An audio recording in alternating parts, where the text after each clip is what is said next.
You're listening to iCannabisRadio.com.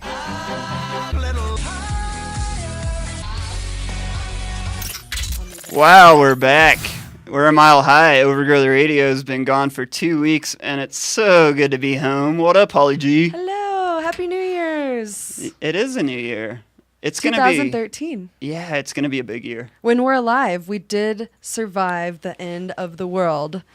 I believe it. And I don't, forgive me if I joked about this on the air before, but you know, I was asking. I flew that day on the 21st, and I was really curious. Scary. I know, right? Well, I'm curious though. If I was in the air when the world ended, would I have been alive still? Maybe you would have ended up on the island like Lost. That's a good theory. I like that. So, how was your Christmas? It was awesome. It was pretty relaxed. I went to Colorado Springs and saw family, and had a visit from my mom that lives in Texas, who came up here and showed her.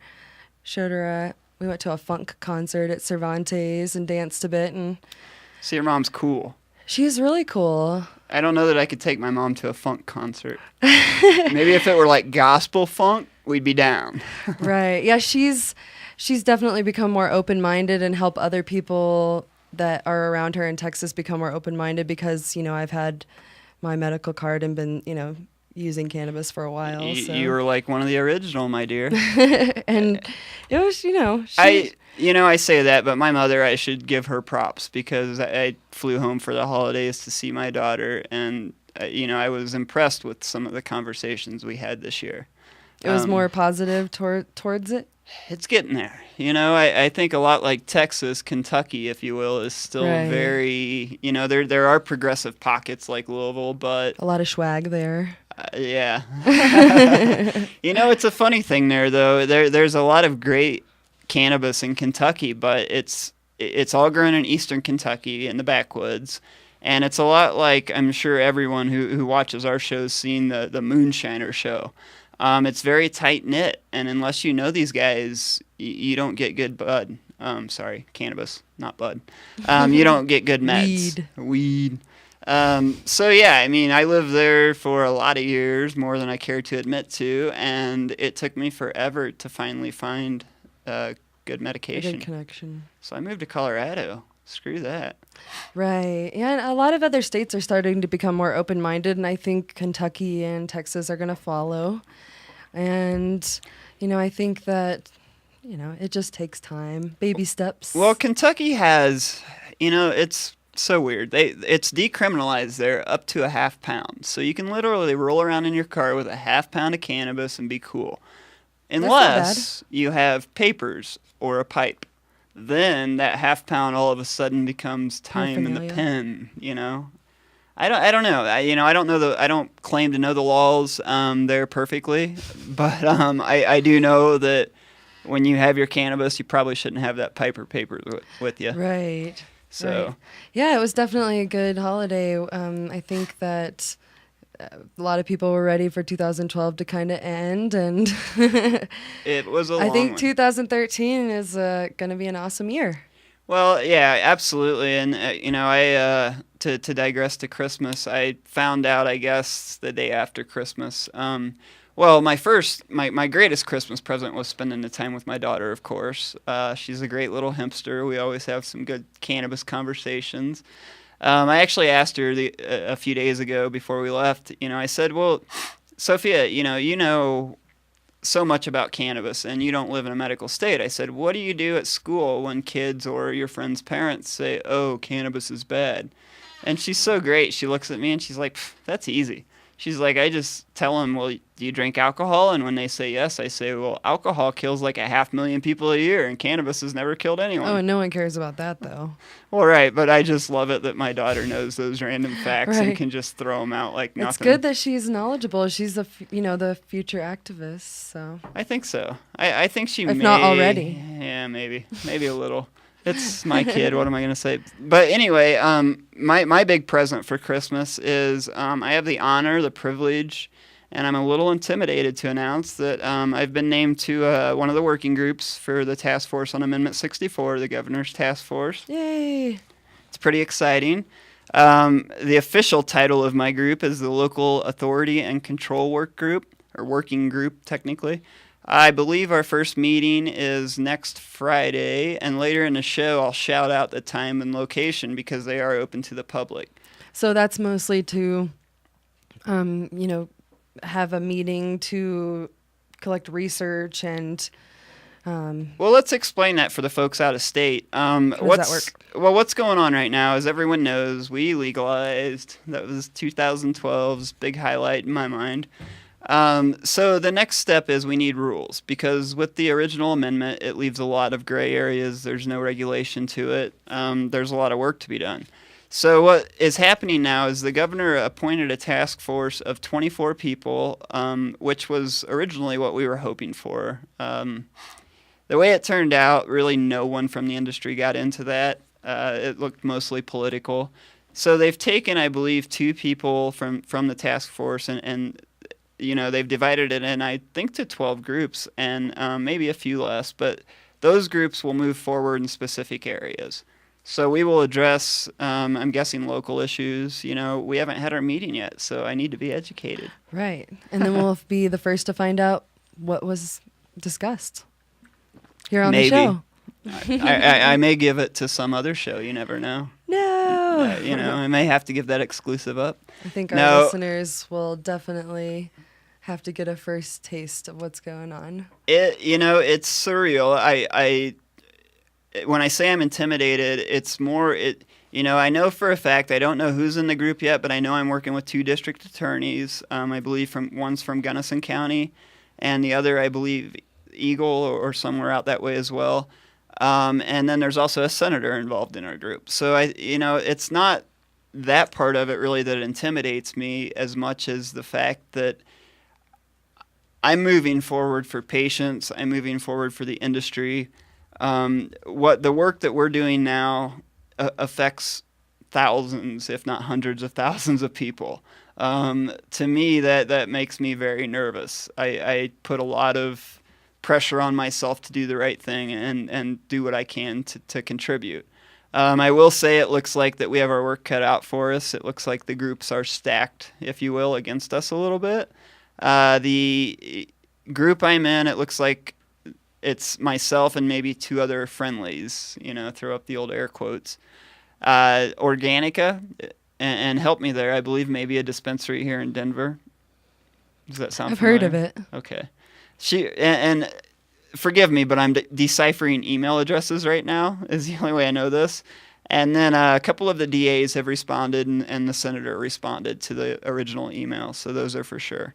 Right. So it'll be interesting. It'll be fun, and we'll definitely update, every week. I think it looks like we're going to have at least 1, probably 2 meetings a week. Oh, so wow. Yeah. That's a full-time or gig. Yeah, I took on some more hats. Hey. We've got another hat we're going to talk about. Yeah, exactly. I'm going to introduce our first guest. Sort of a guest. She's our newest sponsor. She drove down the hill today and hung out and shot some commercials with me. And, we got her medicated because that's what we do here. It's just the way it is. It happens. And Jessica Asplund from Crested Butte Wellness Center. How are you, ma'am? Good. Thank you for having me. Oh, absolutely. Thank you for coming into our little Overgrow family, if you will. I'm bringing you in first because, and we're going to throw this out there first off before people get bored and leave our show, the live viewers. You've got a concert that you're promoting and hosting up there, and I'm going to let you kind of jump in and tell the viewers about that because it's going to benefit my next announcement. Awesome. Well, I am, first of all, sitting in a very squeaky chair. Not farting, it's the chair, I swear. But no, my company, Crested Butte Wellness Center, a dispensary up in Crested Butte, Colorado, is sponsoring the Nappy Roots Just Over Broke show that's going on there at the Eldo. We're using that opportunity of sponsorship to really be a platform to do some good. We're going to be trying to raise some funds for the Cash Hyde Foundation. And that benefits families of children with cancer. It provides reggae runners, which help children in pediatric cancer wards have mobility and a moment of fun. And it's a good cause. And anybody who is listening that may be interested in that foundation or even donating their time or money is great as well, should check out the Cash Hyde Foundation website. It's CASHHYDE Foundation.com. And it's a good thing. I can't promise that you won't cry, but you should definitely read the story. It's touching, and it's important not only to the industry and people who support medical cannabis and believe in it, but just for families that are combating pediatric brain cancer. So check it out. Well, and there's a video too on YouTube that's like an 8-minute. I believe ABC up in Montana did it, and Kleenex. Oh my gosh. Mandatory. So my big announcement, besides being named to the task force, was I spoke with Mike, and we just had him on a couple weeks ago after Cashy passed, and I love the Hydes. They're family to me, and I reached out to him, and I'm kind of busy. I don't have a lot of time in my life, but there's certain things that I have to help with, and that foundation is one of them. Mike came out to D.C. That was one of his first big speeches he gave for Cashy, and that's how we met. So I am now the Colorado director for the Cash Hyde Foundation. I should probably say it right, shouldn't I? Well, he's little Cashy. He is little Cashy. He's my little angel. And I know you offered to help out, and I see a lot of great things. I spoke briefly today with Mike, and I don't have a ton of details of what we got or are going to have going on yet. But he was talking about the outpouring of support from Colorado, and that makes my heart warm to know that people, have learned the story and they're getting some love from us. Yeah, it's definitely a good thing. It's important that no matter the type of infighting that the industry can have, or bad mouthing or contention, that we set that aside and really do some good. And I don't see a better foundation than the Cash Hyde Foundation. And if Colorado collectively and the industry as a whole would start putting out donation jars or spreading the word, a lot of good could be done. So absolutely. So I've got Sam. Always he's so mean to us. He tells me we're running short already. We're not going to get to all our news right now. We'll get to it later. But I do have another big accomplishment. I had a really good break. I had a lot of fun. So El Paso County, in all of our infinite wisdom, has decided that banning recreational would be a great idea before we even know what's going to happen. We're a year and a half away. So I, again, had to be at the county board meeting for this, and I spoke, and I was nervous and bumbled and didn't do as good as I thought I would, but that's that. But before they heard this, they brought in Dan May. And for anyone who listens to our show, they know that Dan May and I have, I don't want to say an ongoing battle, but I've definitely focused some shows around him. And we've definitely made some phone calls to his PIO multiple times, and I don't think she likes us much anymore. So me being me, I was sitting by another board member of mine from the Cannabis Council, and I was like, ooh, I've got to interview Dan May. He's like, oh, whatever. You won't do that. He won't talk to you. So as it was ending, I couldn't resist, so I grabbed my pen and my paper, and I ran out in the hallway, and I stood behind Channel 5, and, I let the mainstream media do their thing, and I was dressed, I don't know, I guess nicely, if you will. So I approached him, and I don't think he had any clue who I was. Actually, I'm sure he didn't. So he's like, yeah, I can answer a couple questions.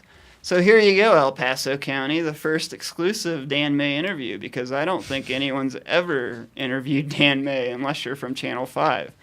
The first question I asked him is, are you going to continue to prosecute people after we pass 64 for cannabis? He gave me, he paused, which told me he actually had to think about it and tell me the truth. He said that they've checked and they're continuing to check, and that there are currently no cases in El Paso County that fall within the guidelines of 64. That's awesome. Kudos, Mr. May. I don't say that very often. The second question I got to ask him was, will they still prosecute medical cannabis cases after 64 in lieu of him losing the last 7, I guess is the way I phrase that. And forgive me, it's been a couple weeks.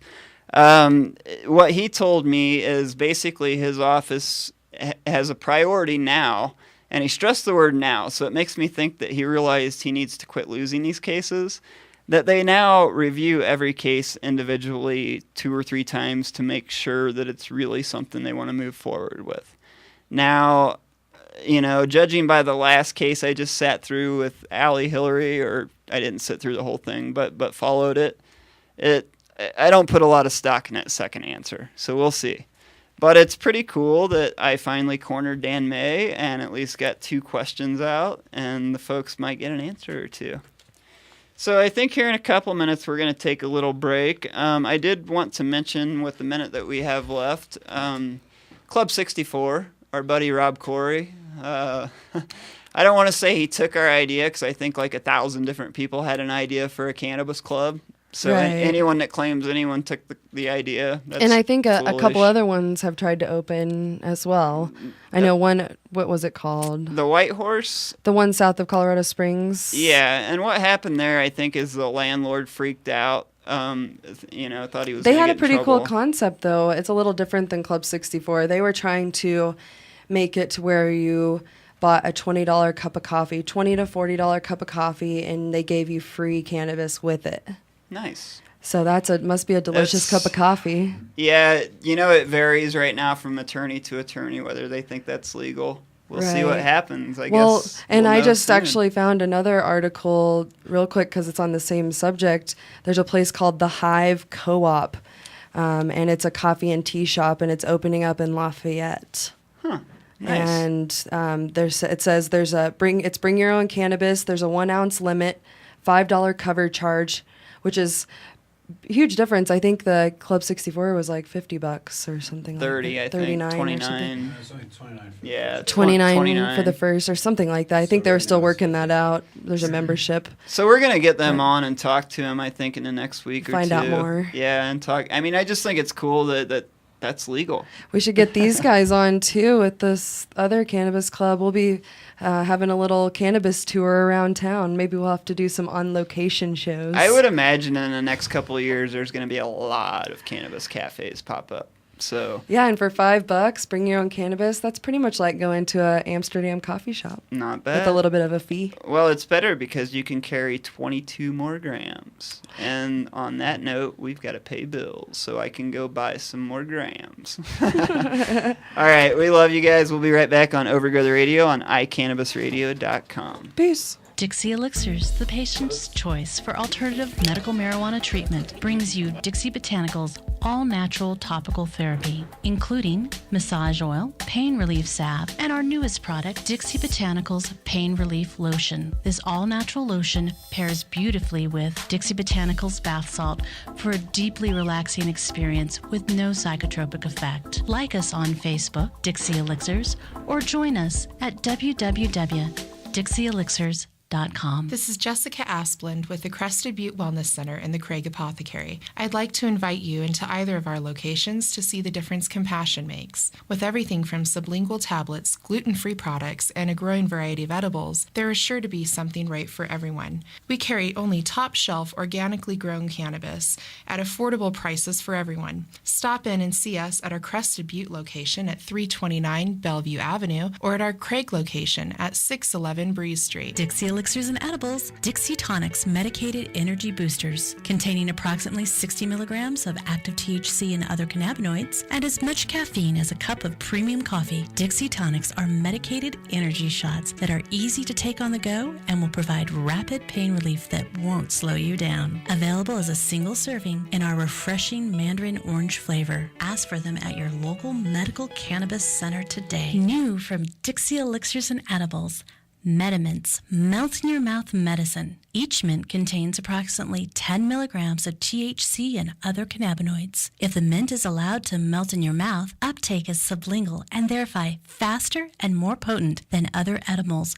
Ask for Medimints from Dixie Elixirs at your local medical cannabis center today. If you're in Crested Butte, Colorado, January 9th, please stop by the Aldo at 215 Elk Avenue and listen to Nappy Roots and Just Over Broke perform. This event is sponsored by Crested Butte Wellness Center, and we are using this opportunity opportunity to raise funds for the Cash Hyde Foundation and to promote pediatric brain cancer awareness. You may learn more about this foundation at thecashhydefoundation.com. That's CASHHYDE Foundation.com. The law offices of Edson, Maiden, and Matz provide criminal defense, medical marijuana defense, and advice about setting up and running medical marijuana centers, optional premises cultivation operations, and infused product manufacturing businesses throughout Colorado. With offices in Denver and Aspen, we can offer assistance throughout the entire state of Colorado. Give us a call at 303-831-8188. That's 303-831-8188. Or visit us online at warrenedson.com.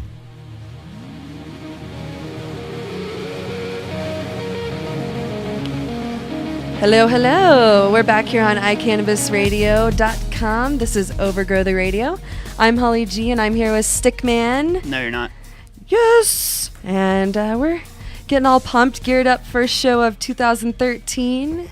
Yeah, and we're legal the whole year. Legal. Yeah, Holly's got a friend here from, he drove in from Kansas, and we're going to try Kansas. We're going to try to get his viewpoint here a little later if we don't run out of time. I asked him where he came, what he was up to, and he's like, "Oh, I just got out of the car. I just drove from Kansas." I'm like, "Well, you know what? You need to go let my producer get you high because it's legal and we can do that." It's legal. So you never know. If you come see us here at iCannabis Radio during the show and you're over 21, I might just get you high because it's legal and I like to, share some Free love. weed. Yeah, exactly. See, I bumble. Get your back right. Our Anytime guest, you want. Jessica was talking about how she can't bumble on the radio. She hasn't listened to my show very much then. We're excited about our new sponsor. Jessica came to visit us here. But she's from Crested Butte Wellness, and I'm actually checking her out on the Facebook. Would they you have a quit Facebook checking page. our sponsor out? You pervert. Should I hop on and add you? We're calling, right now, we're going to call Lisa, Mama Kind Kirkman. She doesn't really go by Lisa, so we'll cut that Mama out. Kind. Mama Kind. Hello, how you doing? Hey, how are you? That Very phone. good, thank you. Very good. I was Sexy lady. totally giving you like an introduction, and that phone was really quick tonight. Normally it rings and rings, so I have time to like stretch it out. So, well, don't let me interrupt my own introduction. I don't know. well, I'll just let you continue it. We chatted earlier. We didn't have a lot of time to go over, and like I said, we're just gonna kind of have a little casual chat. I picked up your book at one point and thumbed through it and blushed a little because I'm that guy.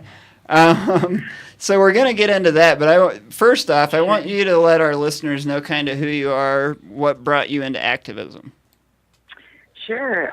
Well, I'm editor-at-large at Skunk Magazine, is currently my main gig, and I do a bit of blogging elsewhere and all over the place at on cannabis culture and Puffington Host, and I've done some stuff for Hustler Canada. I started out my first job in both the cannabis world and in the publishing world was with Mark Emery out in Cannabis Culture magazine out here in BC, which is where I'm at right now. Actually, I'm speaking to you from Cannabis Culture headquarters. Awesome. Coming out to visit everyone in lovely, having a lovely bong slut vacation out here in Nice. in Amsterdam. But that's where I started my sort of my career, both in, like I said, in magazines and in writing, and also in activism in general. Did you grow up as a writer? Yeah, that's me. Were you a writer growing up? Yeah. I've always been a writer. That's sort of where I my background is. Well, just forever, ever since I was little. Even I was a writer, but I hadn't, really very seriously considered it until after when I was in university. My mother's a professional writer, so it's sort of in the family. Sure. And but it wasn't until I was given the opportunity to be able to meld my writing with something I like to do with an actual job. Is basically, because that's the hard thing, of course, if you're you do anything in the creative arts, anything like that, then it's a challenge making a living at it. So I was, extremely blessed that I was given the opportunity to get into magazine work and work at Cannabis Culture. And so how did you meet Mark? How did you guys connect originally? How did I originally get on? Well, it's funny. It's kind of a strange story. Hold on one second. I'm going to say bye to Jody Emery right now. Hi, Jody. It's like, I won't see you. I'm not going to see you. Happy birthday. Happy birthday, Jody. Everybody wish you a happy birthday. Happy birthday, You are Jody. awesome. I will Happy birthday from My Cannabis Radio. We'll have you back on really soon. Okay. Bye-bye. I'm sorry about that. I'm literally worries. sitting here. It's been an exciting day. Tommy Chong stopped by and we smoked it. Oh, it was so much fun. We've got your picture up right now with Tommy Chong, probably from today. Look at that. That was so. And I earlier It's a lovely yesterday photo. I got to be on Marijuana Man show, and Nice. it was lots of fun. It's been lots of fun. But I'm sorry, I interrupted my own question, which was again a segue to.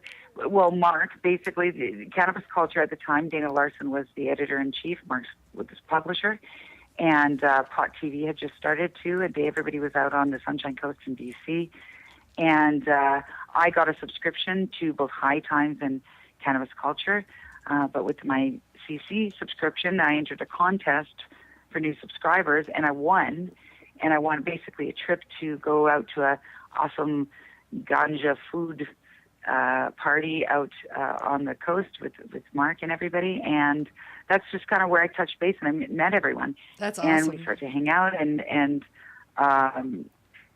it just kind of all blossomed from there. And from there, I eventually was offered a job out on the coast and moved out there, and that's where it sort of began for me. And I did a few other jobs and worked for other publications and have written for all sorts of publications in High Times, but Skunk Magazine came along, and their writing or their style was very similar to my sort of. I have a kind of a bit more sexually charged, a bit more in your face style than maybe even like what Cannabis Culture was running. So, or anybody else at the time. And so I started working for them, doing just my Roach Play column, which is sort of my sex and relationship sort of ruminations and little stories of stoner chick stories. Didn't you answer questions that people would send Yeah, and in? then that turned into, I took over, they already had what was called Pillow Talk. What's called Pillow Talk is their sex and relationship sort of advice column that's within Skunk. And I took that over, and I kind of melded that with Roach Play. And so what happened over the years, so I've been at Skunk. I went to actually go work in Montreal at Skunk headquarters there. And but I've always written this column.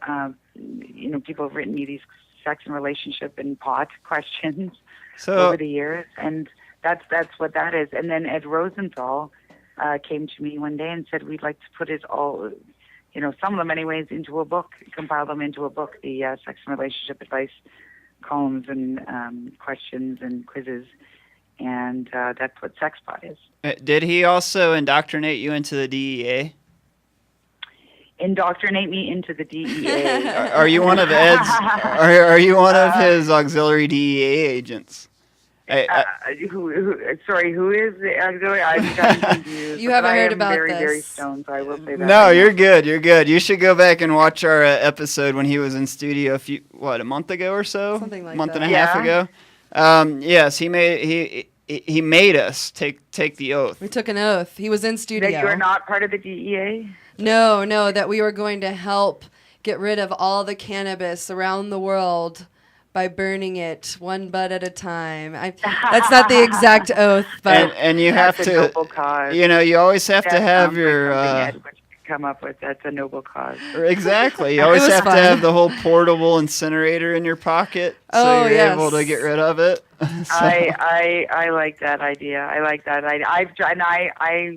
I've taken it upon myself, as you know, in what I do, both professionally and in my recreational time as well, to do just that. To look at fine herb around the world and pot culture, and you know, and celebrate it and enjoy it. And some of it's very serious, and I, you know, get to deal with that. But a lot of it is just a heck of a lot of fun, you know. So that's really where what I like to write about and talk about too. I have to ask you. We're going to talk about your book that I'm guessing, you know, kind of segued from your column, or, you know, the write-ins. What, you know, when you were doing that, like as a kid, like you pick up the newspaper, you read like, what was it? Dear Abby, you know, the cheesy, like, oh, my husband drinks too much beer or whatever. You know, just off the top of your head, what is the craziest letter that you ever received when you were doing that? The craziest question. Well, I'll tell you, there's a few, because I get asked that a couple of times. There's a few really you don't have to censor it. Wacky ones, and it's funny because they don't usually have anything to. I don't consider the ones that have something to do with pot. Like, it depends who's asking. If you're not part of the pot culture, or if you don't know much about pot culture, then often it's the ones that, you know, stories about people integrating marijuana with sex and with their sexuality. That's very shocking to some, very taboo, just to do that. Or like stories of can I say pussy talking? I just did. So you can. Tell me if I can't say it again. My dear, you're on the internet. You can say whatever you want. There you go. So the stories about pussy talking, for example, are like most shocking. But to people who are, as your listeners, are hip to the flip and in the scene, then probably the ones that actually aren't about pot, but are like, there's one guy who liked to be sprayed by a fire extinguisher while he was coming. Wow. That's a big one. That actually made it into. I got asked about just Canadians in general. I guess there was a big survey up here in this national news, like wire service of like newspapers across Canada, mainstream papers and main newspapers across Canada. They did this story about the sexuality and how strange people get, and they asked me. I was their source. Apparently, I don't know why. I like that. It's awesome. And so they asked me, and I told them, yeah, well, it's just, you know, people getting sprayed by fire extinguishers and pussy toking. I described pussy toking in not using those terms, and they ran that story across Canada and Toronto Sun, and it was pretty funny. But there's that one. There's also, I'd say close up there is a couple where he's 25 and she's like 23, and while they were having sex, he wanted her to age herself. So they started while she was 23, and by the time they were done, she was supposed to be like 80 years old. So she'd be pretending that she was like kind of crumpled over and sort of like shake. I don't know, whatever she would. Were there like prosthetics her continence involved? Or she pee herself. I don't know what that means to be 80 years old, but whatever it was a fetish for him. He was turned on by it. Now her issue, of course, was that he wanted that all the time, and she's like, you know, I'm tired of being an 80-year-old woman while I'm having sex. Yeah, that's and I'm weird. 23. And so I said, you know, fetishes are like anything else. But none of them are, unless it's hurting somebody else against their consent. It's not a bad thing, but you can't have it all the time, right? You can't. It's like dessert. It's like a good dessert. It doesn't matter how good it is. You're not going to eat it for 3 meals a day, every meal, right? So it just depends. It's a little bit every once in a while. So the point is that you should never feel uncomfortable, whatever your thing is, no matter what your fetish is, even if it's, you know, weed and sex together, if love that's it. your thing, you shouldn't feel bad about it. You should embrace it, but just do it in a safe way. Do it in a way that's sane, and just don't do it all the time. Moderation. And that way it'll be more special. It'll be special. Don't want to get bored. Yeah. Exactly. Variety, spice of life, that whole thing. Well, I think what we're going to do is take a break real quick. Will you hang out with us? right. We've got about 15 more minutes with you. I want to talk about your Absolutely. book. I want to talk about what's happening up in Canada. Sure. That'll give me a chance to have a bong hit. Right on, Dee. So we will too. We'll be right back on Overgrow the Radio. Peace. If you're in Crested Butte, Colorado, January 9th, please stop by the Aldo at 215 Elk Avenue and listen to Nappy Roots and Just Over Broke perform. This event is sponsored by Crested Butte Wellness Center, and we are using this opportunity to raise funds for the Cash Hyde Foundation and to promote pediatric brain cancer awareness. You may learn more about this foundation at thecashhydefoundation.com. That's CASHHYDE Foundation.com. New from Dixie Elixirs and Edibles, Metamint's melt-in-your-mouth medicine. Each mint contains approximately 10 milligrams of THC and other cannabinoids. If the mint is allowed to melt in your mouth, uptake is sublingual and therefore faster and more potent than other edibles. Ask for Metamints from Dixie Elixirs at your local medical cannabis center today. Let's face it, rules and regulations are complicated, especially in the field of medical marijuana. Let Medical Marijuana 101 help you get through the compliance process. We can also explain to you your employment requirements, your employees, and your business. But our work doesn't stop there. Our experience in cultivation ranges from the design of grow rooms to the diagnosis and resolution of grow problems. Visit us at www.medicalmarijuana101.com or call 303-388-7706. That's 303-388-7706.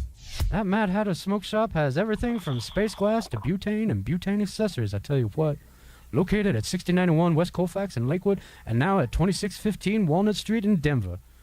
Ah! God damn it, Reclaim, put your pants back This on. is Jessica Asplund with the Crested Butte Wellness Center and the Craig Apothecary. I'd like to invite you into either of our locations to see the difference compassion makes. With everything from sublingual tablets, gluten-free products, and a growing variety of edibles, there is sure to be something right for everyone. We carry only top-shelf, organically grown cannabis at affordable prices for everyone. Stop in and see us at our Crested Butte location at 329 Bellevue Avenue or at our Craig location at 611 Breeze Street. The law offices of Edson, Maton, and Matz provide criminal defense, medical marijuana defense, and advice about setting up and running medical marijuana centers, optional premises cultivation operations, and infused product manufacturing businesses throughout Colorado. With offices in Denver and Aspen, we can offer assistance throughout the entire state of Colorado. Give us a call at 303-831-8188. That's 303-831-8188. Or visit us online at warrenedson.com. We're back here on Overgrow the Radio on iCannabisRadio.com, and you can go to our website and join our chat. And if you have a question for any of our guests during the show, and we have Mama Kind on right now, let us know, and we'll ask her on the air. And so how's it going, Mama Kind? You still there? Pretty good. Pretty Awesome. good. Did you hit that bong? I'm hacking in coffee. Yeah, I'm hitting my bong. I wear my bong in a bong cozy around my neck. Nice. It's So cold up here in we Canada, so we got to wear sweaters on our bongs. And Sweaters on your bongs? Nice. It's and pretty I wear cold. mine around my neck, so I'm just enjoying some lovely BC cannabis up here. What do you have in your bowl? Well, actually, right now I'm actually have some a little bit of fine water hash, Oh, and bubble. I'm not quite sure what it is. I think it's Delicious. I'm not sure. It could have been either. I think someone told me it was Blue Sky or I don't know. Blue Sky is the only one I can remember right Awesome. now. To tell you the truth. It's good. It's very nice though. It's a bit of a. I'll tell you, it's a mostly sativa, whatever it is. I'm thinking that's what it. Keep seems you like up to for me. the rest of the show. Yeah, exactly. So we have a that's what I question like for you anyway, that so. we've been tossing around during the break, and we weren't quite sure what you meant by pussy toking. Oh, pussy choking. Well, let me tell you. We had our own imaginations going, all different ways, but It's probably pretty close to what your imagination came up with. I don't know. It's probably not too far off. What it is, you have those kind of stoner thoughts that you're just sitting around coming, wouldn't it be cool if, they're one of those things. So I was thinking about it, and the urban legend of the woman that gets the champagne bottle suction cup to her cervix. Yes. And then she's in the, you know what I mean? Like, and you have to break the bottle to get the suction off to take it off, right? Mm-hmm. So you can imagine why that might happen. Anyway, so using sort of the same kind of physics, I was thinking that if you took a bong and then so you'd have to take the bowl off, and then you would, I guess, put a finger in or something, because if you just sat down on it or whatever, went down on it, would force the water out, right? So you break the suction, you go down, and then you put the bowl back on, and then you light it somehow. And then the idea is if you slowly draw the neck of the bong out, you're going to take a vaginal bong hit. It should theoretically draw upon like a gravity bong. Like it'll take a hit. Yeah, like right? the old gravity bong in high school. Yes, your Martha will take a bong. I guess that's a little more clever than what we were thinking. Well, it's not. It's probably, I don't know how many combinations of things you can think of with a pussy and a bong that and toking. That's probably something like you were thinking of. So have you tried what I it? was thinking is this thing, and so I put that. It actually started. I think I posted it on the Cannabis Culture forums at one point or something, and it was kind of a funny thing. And so I wrote a little roach play column about it once, about my stoner thought, and I said, put it out there, and I said, well, I want people to try it and take pictures and send me the pictures. It's really, it's not a way to get stoned. I don't want, because people are like, well, there's better ways to get stoned. Well, yes, I get that. Do you get high? That would be my question. You could, yes, you could theoretically. In theory, you could get high because that's a mucous membrane, right? And so it's, anytime if you're exposing it to cannabis smoke, you'll be able to absorb something. I love but science. I wouldn't say it's the most efficient way of medicating. I'll put it that way, right? It's more for like a stoner fun thing to do. You know what I mean? It's like it's great at parties. It's a great conversation starter because it's fun. Yeah, exactly. It's like a conversation starter, perhaps, depending on the type of party you're at. I don't know what kind of party you're going to. I go to parties where that could be a conversation starter, but I have a book about the such thing, so, I'm not like everybody. But you might very well use that as a conversation starter. The point is I just put it out as a little funny thing, right? And then I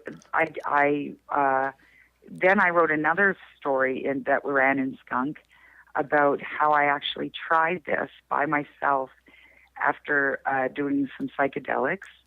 Oh gosh! And that sounds dangerous. Well, it was a little it was a little MythBusters on one of those days where it was kind of MythBusters, a little scary. It's some do not try this at home kind of. But that was a whole other. That was the sort of the second story that ran. I don't know. It was like a year later. It was like a long time later that I actually tried it. And then I thought that would kind of be the end of it. And every once in a while, people would send me little stories about doing things like that. Still no pictures, though, I will say, unfortunately. But then one day I was at Skunk, and I got in the mail this little box that came in. It said, to Mama Kind. I opened it up, and there in like the styrofoam peanuts was this contraption, very well put together. This wasn't a ghetto little thing, very well put together thing. And what it was is a guy, his name's Steve Jeanereau. He's an artist. He does things through all sorts of mediums, but he makes gourd art. You know what a gourd is? Like a pumpkin or whatever? Mm-hmm. A gourd, Gourd. On Thanksgiving you throw gourds on the table to make it look like Thanksgiving. Yeah. Yes. Yeah. You can paint smiley faces. People make things out of those. Very in other countries, phallus looking. Bowls out of them. Yeah. And anyways, the men we used to make beautiful gourds out of them, gourd bongs out of them. Mm-hmm. And he was an industrial designer, and anyways, he made this thing. It's like a little gourd. The product main thing is a gourd, but it's got a glass bowl, and then there's like a brass fitting with surgical tubing that leads to this thing that looks sort of like a dildo with a little hole on it that looks almost like a pee hole, but it's not. It's the not the mouthpiece. It's the pussy piece. Really, is what it is. And he basically designed. He took the time, and this must have taken him, gosh, forever. I don't know. I can't make it. I can barely draw a stick figure, right? This beautiful thing he created based on my stories, my stoner ruminations. He created the world's first, I believe, the world's first pussy choker. Not to be confused with the beaver bong, which is also out there. You can go on the net, beaver bong, look that up. That's interesting too. I mentioned that actually in my story. That's a different thing. That's more like a human hookah. That's a different. But this thing was specifically to be able to take this vaginal bong hit, and anyways, and so the third story, this triptych of THC stories, THC plus gynecology stories, is these pussy choking stories, and so that was in that one. So those are, believe it or not, took up 3 issues in Skunk. I did stories. Well, I'm sure. So they're all in the book. So they're all in the book as well. You can read about them then. So this pussy choking has been sort of a theme. It's sort of to me it represents sort of like it's a taboo on a taboo. That's sort of a fun, goofy stoner thing that well, theoretically you should be arrested for in many states for different reasons. Well, it's like a double negative to the conservatives. It's like a 1-2 punch for conservatives. And my co-host has some nice porn up right now. I went to the beaverbong.com page. Yes. We're actually getting visuals. Beaverbong is an interesting thing. See, there's also butt bongs. So do you find? I tried to interview the butt bong guy myself, way. But he took off to Mexico, and I swear to God, he took off to Mexico. Never heard from him again. Well, that happens. You know, it's you run away. When you're in the butt bong business, it happens. I know. It's true. I have a question. Sure. One of my biggest qualms with being an American is we're so uptight, and like you know, sex is such a taboo thing here. You know, Christian, yada yada. The European culture is much more accepting, and commercials on TV show breasts, and it's no big deal. And kids don't say, "Oh my God, it's a boob," you know. What? Well, it's never kids that say, "Oh my God, it's a boob." Right. It's parents that say, "Oh my God, it's a boob." Yeah, they pass that on. The kids are all like, "Hey, it's a boob." Right. Especially the boys. I know I did. Yeah. But you know, my question is you know, what's the reception in Canada? Would you compare it more to European culture or to America? Canadians are somewhere in between. I say Canadians are more, where Americans are more accepting of violence. Let's say when it comes to say children and everything and what we see on TV and in movies and things like that. Americans deal better with violence as far as what their children are exposed to. Canadians less so violent, whereas we are less uptight about sexuality here. That's not to say it's not like Europe where we do, you know, there's still, you won't see anybody topless on TV here on like just regular TV. Sure. But they're about sexuality in general. Maybe you would. I don't know if you do maybe late at night. I don't know. But they're not. Sexuality tends to be not as much of a thing here, whereas it's funny that I find, you know, I find a lot of other Canadians find it funny that Americans will be more uptight about a boob than they will about a guy getting their head blown off. You know what I mean? As far as what the kids are exposed to. And that kind of thing. And so as far as like mainstream culture goes, when it comes to sexuality, I think we are a little bit more laid back, I think, up here in Canada. Maybe that's why most of the readership of Skunk is in the States, but we and most of our writers and everything are from around the world, but a lot of them are in the States. But Skunk our headquarters are in in Montreal and in Canada. Montreal, which is even more sort of edgy part of Canada, as opposed to, say, Calgary, where I'm from, which is quite conservative. We kind of feel like we can get away with a little bit more in our attitude, so maybe skunk is a little bit more edgy along those lines, not to overuse that term, or more irreverent, as they say, than maybe some of the publications that come out of the States. So a little less uptight about sex, the violence maybe a bit more so, but yeah, I don't know. I think we are a little bit more laid back in many ways up here in Canada. Well, Canada Apparently, always... fiscally, we're more conservative, though. Right? Apparently. Well, you definitely, your country pulls at my heartstrings. It's crossed my mind more than once of moving north of the border. And I'm a heathen, so it's good to know that I would be a little more accepted up there. Well, I will say, though, you know what, though? This is what we've got, our problems, though, too, because we've got our Prime Minister, of course, Stephen Harper, who, we have because of our way our political system is set up, we can't get rid of the guy very easily.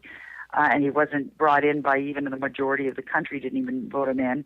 But he's very right-wing conservative. He's like a smarter version of Baby Bush, and he is he brought in like this incredible bills that these omnibus crime bills, that one of the things they have is mandatory minimums, where there were lawmakers in Texas who wrote up to our prime minister and said, do not do this, do not bring, Texas, who said mandatory minimums did not work down here. We're not even talking about people in the drug war or LEAP or anything. I'm talking about just people who are in Congress and all these different lawmakers down there who said the mandatory minimums don't work. So what did we do? We just put it, so you have over 6 plants up here, and you'll get, I believe it's 6 months, 9 months in jail. If it's near a school, it's 18 months, all sorts of things. They're building a large prison, several of them, a large one up north of Edmonton in Alberta here. Again, the most conservative province is Alberta, where they're getting ready to be able to house all these new people that they're going to put in. And of course, the drug war is the widest net that catches the most people. Sure. Cannabis related people are the easiest to catch in these sort of things, and so we're gonna be feeling that up here. So while in some ways we're more progressive, we do have what's called the MMAR, Medical Marijuana Access Regulations, which the government was forced into having, was sued into having. It's not through the goodness of their hearts to bring to Canadians, but they were sued. And so they brought this into being. So we do have the world's only fully legal marijuana, aside from I don't know how many people there still have of the original, 13. There's like LV Musica and them that have in the States that get their marijuana from I think University there's 8. Mississippi. Yeah, but other than them, Canada, we have a system whereby, your doctor signs on, and sometimes 2 doctors, depending on your illness, and you have so many grams a day you're allotted, and you have fully legal cannabis anywhere in Canada, so within the provinces, on a federal level as well. So I myself am my MMAR license holder. They're changing the program up here, unfortunately, though. And so our very conservative government, of course, has a hand in that. And so it's all very up in the air of people like me where we're going to be getting our medicine in the coming year or more. And so it's not exactly an easy go of it, but in some ways we're a little bit more ahead. I think, again, we do have fully legal cannabis up here, as opposed to just down, you have on your state level down there, you have, on a medical level on your states, and also, of course, in Colorado and Washington, which is wonderful. But what we'd like to see is that you guys are accepted by your federal government, of course, so you're not going to get hassled. And so that's Absolutely. what I hope to see for everybody in all countries, is that it's Well, legal. my original hat is actually shares a title that I had no idea when I named it that Mark and other people had used it, but Overgrow the Government was kind of a loose-knit group that we formed to go to D.C. twice a year to address that. I agree 100% that it has to change on the federal level, and I think we're getting some inklings anyway of the trend, if you will. I hear a bong hit. I wasn't very stealthy about it. No, I just know that sound well. So you said you're at the cannabis culture. Is that a lounge? It is, yes, and I encourage anybody, if you can make it up here to Amsterdam, as we call it, up here in Vancouver, BC. There's, they call it the Pot Block on the 300 block of West Hastings. Of course, all of Vancouver's got some wonderful cannabis places, cannabis-friendly places. Pretty much all of Vancouver's pretty cannabis-friendly. Is it okay for like us Americans to come there? Absolutely, you guys. If you come up here, you always want to be cautious wherever you are, especially if you don't know the surroundings and where you are. But you can feel pretty confident up here in Vancouver. Smoking a joint, it's a very low priority for the Vancouver City Police. How long has it been legal there? How long? It's well, again, it's not legal. It's decriminalized. Right? So we're talking about a sort of, similar to Amsterdam in the way that, or in Holland, where again it's not legalized, but it's decriminalized unless you have a license, like I do, as I said. But the culture here in Vancouver is very open to cannabis and small seed cannabis culture, and of course large seed cannabis culture. That's why the magazine started here. So cannabis culture headquarters is here in Vancouver. So they have the bookstore, sure. BCMP bookstore, and which is downstairs, and they sell all sorts of lovely products and like glass and books, of course, and there's the Urban Shaman in there, which has sort of ethnobotany related things, and then upstairs you've got on one level, there's sort of two levels of the Vapor Lounge, but there's the Herb Museum. David Namu-Levine, who runs that, it's set up a wonderful herb museum that you need to come and visit that has the history of the drug war, but also the history of cannabis in general and hemp and all sorts of, again, plants that the humans have had a relationship with throughout human history. And so that's a site to behold and to check out. And then you've come up on the top floor. There is what's really the CC headquarters. So a lot of Pot TV shows are filmed out of here, and also Cannabis Culture, the website, is run, through this building, and the magazine, of course, is no longer going in print, but it's going strong on the internet. And also, that's where you find Mark does his blogs and any information you want to know about Mark, and how to contact him and write him in jail, because, of course, he's still down sure. there in Yazoo, Mississippi. I think he's going to be down there until, I believe it's 2014. Yeah, I think he's got I think he's got a year left or so. We had Jody on. Yeah, I think it's a little over a year, but he's still down there for a little while longer. So please do write him. Write also, of course, I want to mention too, writing Eddie Lepp, who's also a drug war prisoner, and Dana Beal as well. Somebody else I want to shout out before my stoner brain forgets. For people to look into their stories and write them letters and support them in it, whatever that means, whether it's money, whether it's a letter, or just a word and telling other people their story. Do what you can to support. These are drug warriors, victims of the drug war, but also warriors who are fighting so it's easier for you to be able to smoke your joint, smoke your bong, make it legal where you are, wherever you are, and take some inspiration kind of from what they do. Well, so, we legalized here. Right now, I'm actually sitting in Mark's, in Jody's office, and I was hanging out with her up here, nice. And this is kind of where the action happens out here. And I encourage people to come to Vancouver and check it out. And it's definitely if you're a stoner, it's a bucket list kind of thing to do. It's where Absolutely. the famous weed-shaped guitar is. I've actually... The famous weed, Tommy Chong's weed-shaped guitar, which is on the wall at the Vapor Lounge. So on the top floor is the Vapor Lounge, which you can come up here.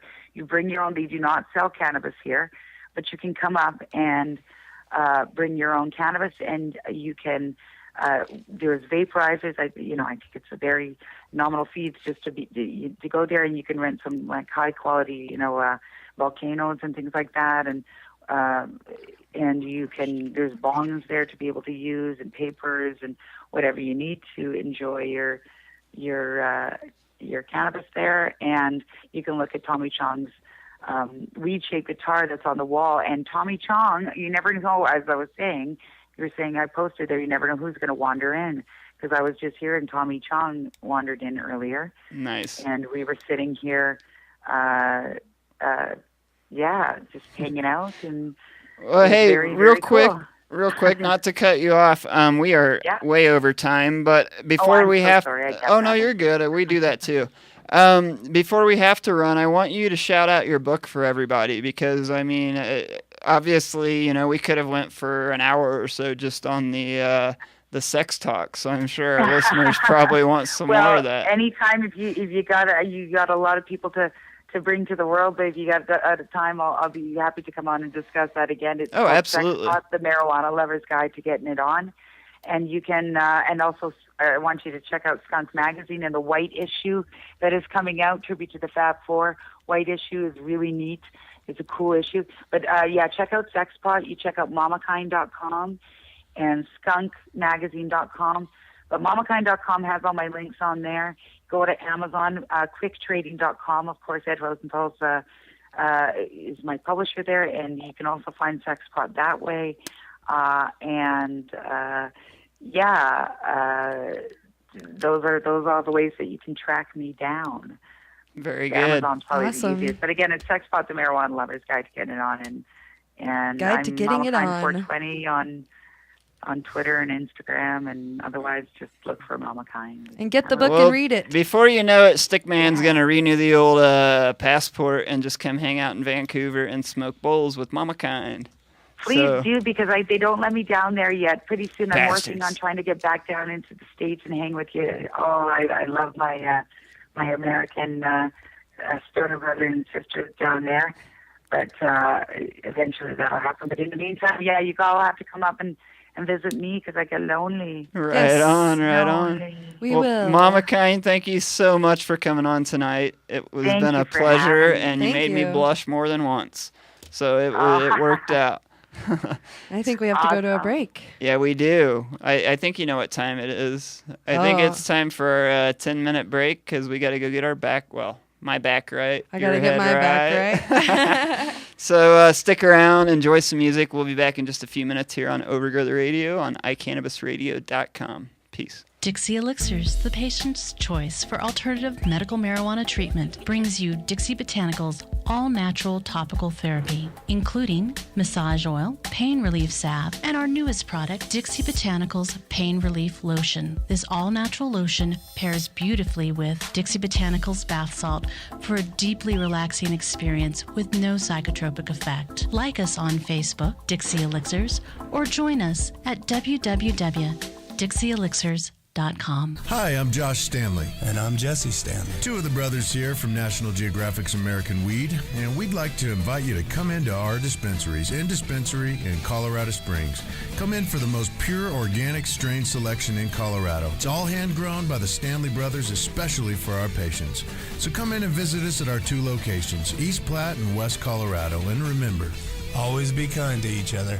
Hi, Josh Stanley here from National Geographic's American Weed. I'm here with my brothers, and we've just recently put together a foundation in Colorado to allow for cancer patients and other patients of debilitating conditions to be able to get a hold of cannabis-based oil that's just about free of charge. I've just about had it with seeing sick patients suffer needlessly just because they can't afford the proper medication. That's what the Realm of Caring is going to change. Visit therealmofcaring.com. The website will be complete and up on 420 20 of 2012. But until then, please contact any of us Stanley Brothers directly through email. You can get us at gratefuljosh@hotmail.com. Now come on, Colorado. We need to take care of each other. Join the realm. That's realmofcaring.com. Thank you so much. That Mad Hatter Smoke Shop has everything from space glass to butane and butane accessories, I tell you what. Located at 6091 West Colfax in Lakewood, and now at 2615 Walnut Street in Denver. Ah!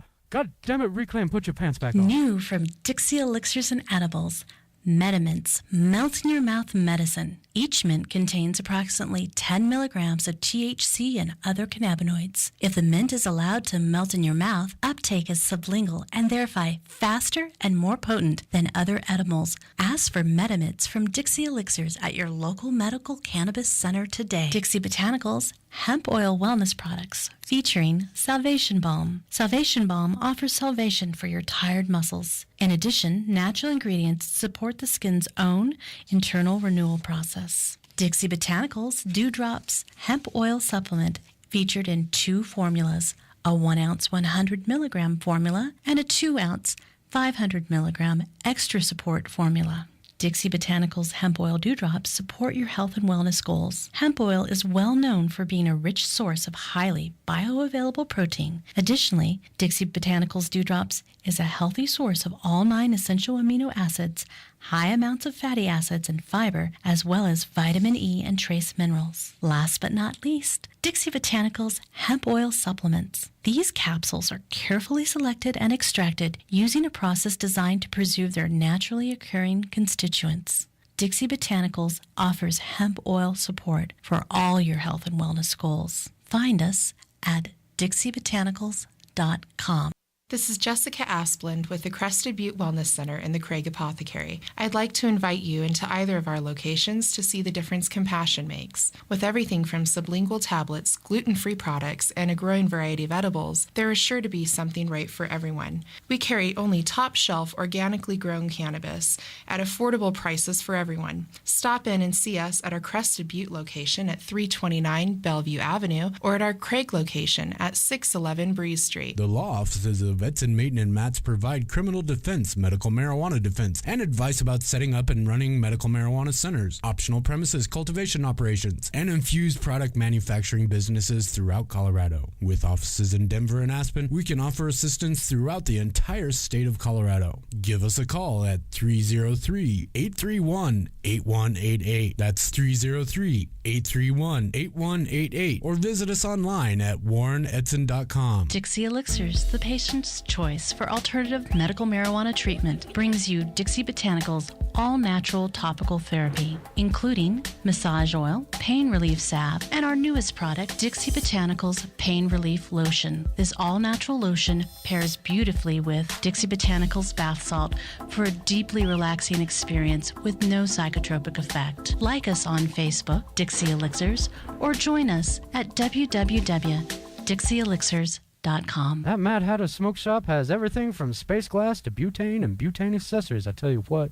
Located at 6091 West Colfax in Lakewood, and now at 2615 Walnut Street in Denver. Ah!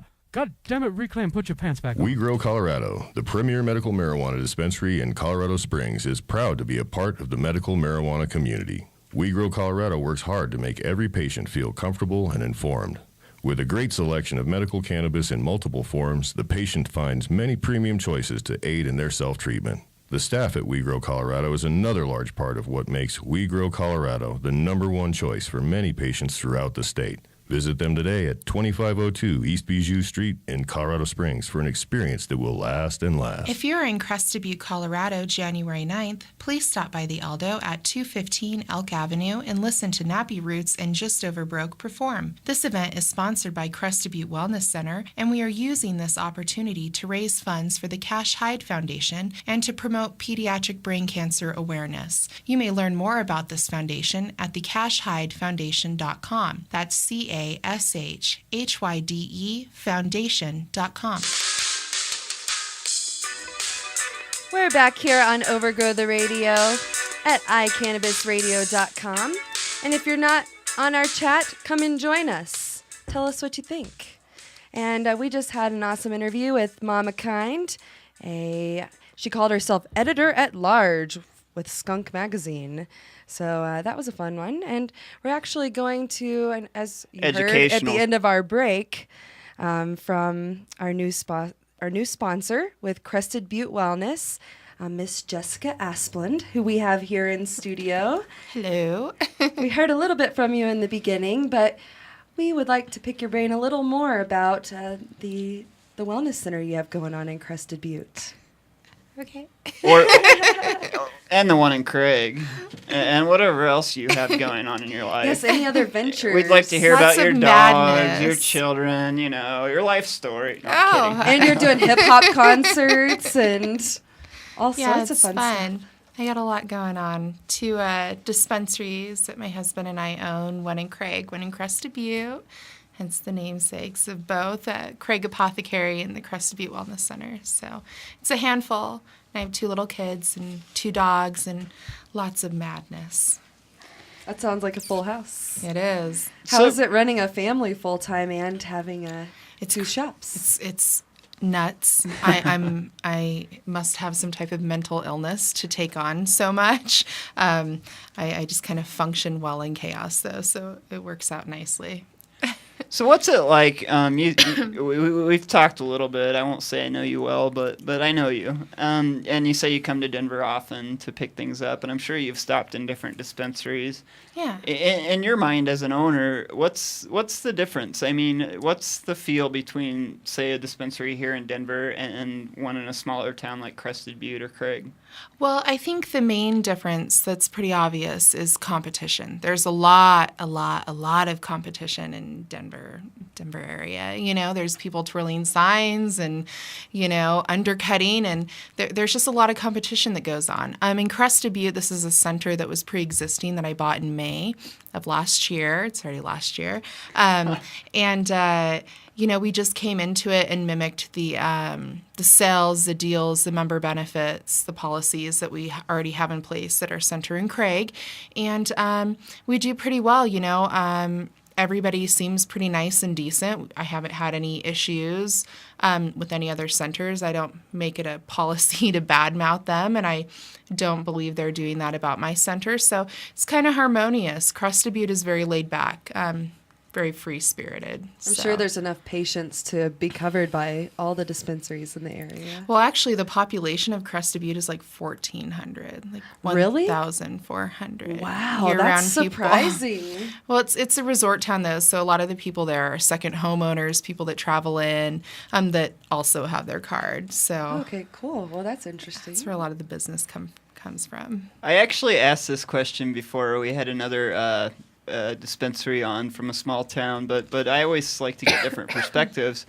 Do you guys have, I grew up in a very small town, like 5,000 people, and I know that seems big compared to Crested Butte, but, we own businesses, and we had our locals who were always hanging out. They just came to drink a soda and tell me about how big the fish was they caught. Yeah. You guys get that? I do. I have a couple endearing, lovely clients that come in and visit me every day and hang out and chat, and that's always nice, And then in Craig, we've been established there for over 3 years now. So we have a lot of our patients are our friends, the majority friends and family and people that we care about, people that we do home visits to and take out to lunch. And, it's not just, hey, what do you want? Check this out. It's, hey, how's it going? How's your dog? How are things? It's just we have a more personal connection with our clients. We're not absentee owners, and I enjoy that. I think that's huge, and honestly, I did a little bit of homework. We're not to sound snobby, but we're very picky, and I've said it many times, so it's no secret on who we work with and who we have as a sponsor. And I wouldn't bring on a dispensary that is absent. I think it's essential for the owners to be involved. Absolutely. Not only to be involved, but to know your patients. Oh, 100%. There's too many people out there that are just in it to make money, and I can't gel with that. They have to be able to trust you. Right. Well, and our patients are our motivation and our reason for doing this. I'm a patient. I have an autoimmune disease. My husband's a patient. He has a broken back. My father-in-law is suffering from lymphoma, just went through a stem cell replacement thing that is leaving him in a not so great state. But, we see the medical benefit in this, and it's important, and we're in it to help people. And we always will be. And I enjoy my job. I enjoy what I do, and I really have a big heart for people. So it's important to be there. And it's good for the industry as well if everybody was more involved in their business, because you have to be a good steward of the industry that you're representing, and you have to work hard, and everybody needs to do their part to make this the best industry we can. And it's really difficult to do that if you have little oversight over the company that you own. So, well, again, we welcome you to our quaint little family, and as we talked before, I'm totally going to put you to work with the Cashy Hyde stuff. So. Oh, and I'm happy to do that, and I already have 2 big banners to donate, and anything you need help with, I'm nice. more than happy. And we'll have more ammo next week. I get a care package coming. So. Oh, right on. Yeah. Cool. So we're going to talk to you more in a little bit. Cool.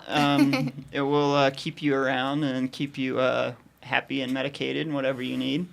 And we're going to call Mara Felsen out in California. She lives out in San Diego.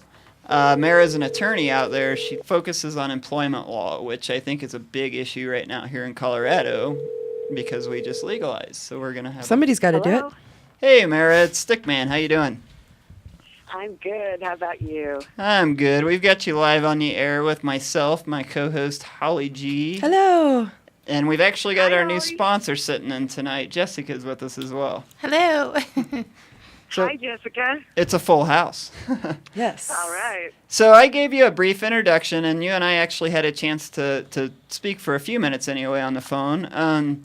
It's funny, we're very politically based here at Overgrow the Radio, and it just works out to where we seem to have an attorney on like every other week. So I got through that part.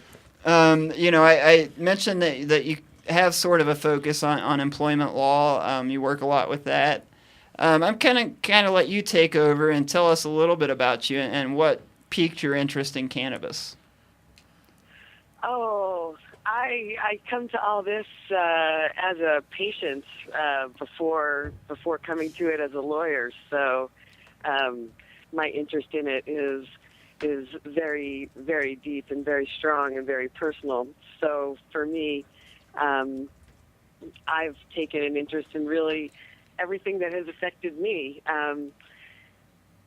whether it be, I'm in San Diego, so San Diego is kind of like it's not what people expect when they think of California and medical marijuana. It's been historically hostile here, so my involvement came from really seeing firsthand our municipality's war on medical marijuana. So I've become very involved in that and consulting on a variety of issues. I especially like being involved with attorneys that are out of state because there's so many different issues that affect all of us equally, and we're all just trying. We get a lot farther when we work together than when we work apart. Absolutely.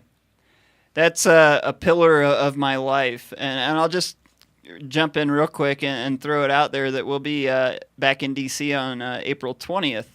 I don't know what you're up to, but we would love to have you out there. It sounds like you're of our mindset where it has to happen on that level. Well, I haven't figured out my 420 plans, but I will definitely keep it in mind. Right on. So when we talked on the phone, Mara, you mentioned, well, we all know California has been, how do I want to phrase it, sort of a mold for everyone else. You guys have been a trial. You've obviously were the first medical state, per se, if you will. You said that there are some trials going on right now out there that are pretty precedent setting. So I kind of wanted to jump in and chat about those, and I'll let you, start from highest to lowest, however you want. Well, one of the things, at first when you said mold, I wasn't sure if you were saying mold in in terms of a form or mold in terms of a fungus or moldy something cannabis growing. It's in some ways we have benefited greatly from having a very loose law, but in other ways it's been to our detriment. It's because it creates so much uncertainty. And what's very different about California than from Colorado is a lack of regulations, and that hasn't been for a lack of trying. There've been great attempts to regulate, and we've always had historic opposition to regulation attempts from the police chiefs unions and the narcotics officers associations and so it's been a very much a vast gray area about whether dispensaries could officially exist, and if they could exist, whether or not municipalities could ban them. And there have been some lower court opinions that have essentially recognized dispensaries' abilities to exist. There haven't been any appellate court or Supreme Court opinions on that. But essentially, because it's not black and white. Excuse me. But there are some cases right now that are up at the California Supreme Court that are about whether or not a municipality can ban a dispensary. So that's something that we're waiting for right now. Is there a huge lack of regulation at the local level? I mean, I know there is at the state level, and I'll get into that in a minute, but I'm not familiar with the different counties and cities, regulations as far as that goes. It's a crazy patchwork. It's a crazy patchwork. And even some of the places that have tried to really do it right, like Mendocino County, for example, now I'm actually mixing apples and oranges. There's a dispensary issue, and then there's issues regarding growing in general. There are some municipalities that are banning outdoor growing.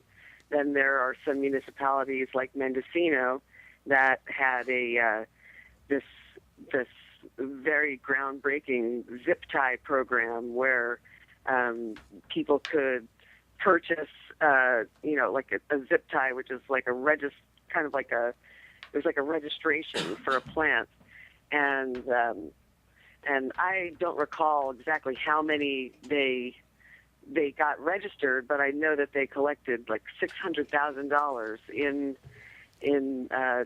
these registration fees, and it was basically bringing growers out into the daylight, and to a certain degree, but making things limited, allowing it to be 99 plants, but their limited attempts right there, and they were extremely reasonable in what they tried to do. But then,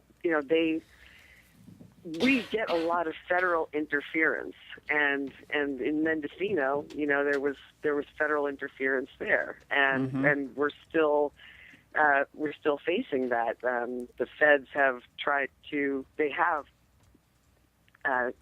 subpoena the documents from the municipality. They basically put out a subpoena for just about everything that they could get their hands on that relates to this licensing scheme that they had going on. And that's another case that's up in that's going up to our Supreme Court right now, which is, does a municipality's attempt to regulate directly conflict with the Federal Controlled Substances Act. So, the ability to regulate and whether or not that conflicts with federal law. I mean, I don't think that it does, because there's something very specific about the Controlled Substances Act that says that it doesn't intend to preempt the entire field. It's like, sure. So, well, but that's just like a finer point. And along those lines, I'm always, I always shout from the mountaintops, the 10th Amendment. It's obviously not something that was originally governed by the U.S. Constitution. So, that being said, essentially the federal government really has no place in medical cannabis law at all. And you actually kind of segued into a point I wanted to bring up. I kind of followed. We didn't get to our news tonight. We got kind of preoccupied. I was going to talk about Mendocino County because I just wanted to point out how cool it is that it's actually the county that is standing up to the feds. A lot of times. It is really cool. At first, I didn't know that they were fighting it, and I was really disheartened. That I thought that they were actually going to hand over their info, but I was very, very glad to see that they're fighting for it, much like Oakland is stepping up and fighting the Harborside forfeiture action. That's a pretty significant step too. That the city of Oakland is saying, they're fighting to be involved in that lawsuit and say, hey, we disagree with what you're trying to do here. We are standing up for, in that situation, it's business owners, and but either way, it's still great progress, but it's so, in some ways it's easy to be envious of what you have in Colorado, and that there's so much cooperation, it seems. Oh, absolutely. Some kind of regulation. I mean, that's what I was going to ask originally is, do you think it makes that difference that we do have the regulation in place? Because, the feds here are pretty non-existent, knock on wood.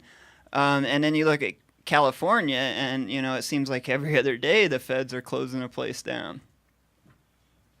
I'm sure it has a lot to do with it. I'm sure it has a tremendous amount to do with it. My guess is that that it's a matter of local tolerance. There's so much of all of these activities it's all built on the backs of asset forfeiture funds, and to the extent that local municipalities are willing to allow their law enforcement to be involved in, these raids generate a tremendous amount of money for law enforcement and the municipalities that they're in. And so I have to think that there's a little bit of both things going on. It's partly, it would remain to be seen if in the presence of a really tight regulatory structure like you have, if the same thing would go on. But we're pretty far from that here. How many dispensaries are left in the San Diego area? There are 0 official. 0? Wow. 0. Yeah. Yeah, there are 0, and it has been for quite some time. Any ones that exist are just kind of rogues that pop up and pop down. So do Sure. the patients in the area go to other counties, or are you just seeing that they grow more themselves? Yeah.